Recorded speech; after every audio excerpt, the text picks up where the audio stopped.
දවසේ කාලගුණය සමස් දිවයිනම වැසි තත්ත්වයේ වැඩිවීමක් ඉදිරියේදී ඇතිවිය හැකියි.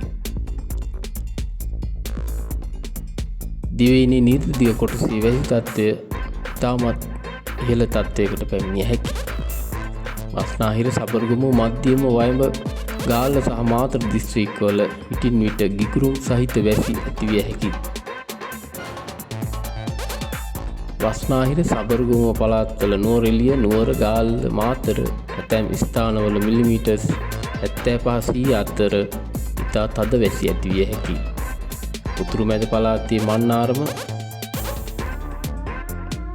අම්බන්තොට දිස්ත්‍රික්කවලත් වැසි ස්වල්පයක් ඇතිවිය හැකියි.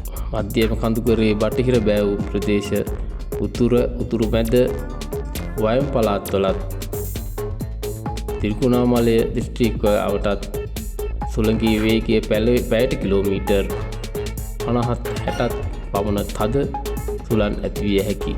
මේ පිළිබඳව සැලකිල්ලෙන් සිටින ලෙස කාල්ගුණ විද්‍යා දෙපාර්තමේන්තුව නිවේදනය කර තිබෙනවා.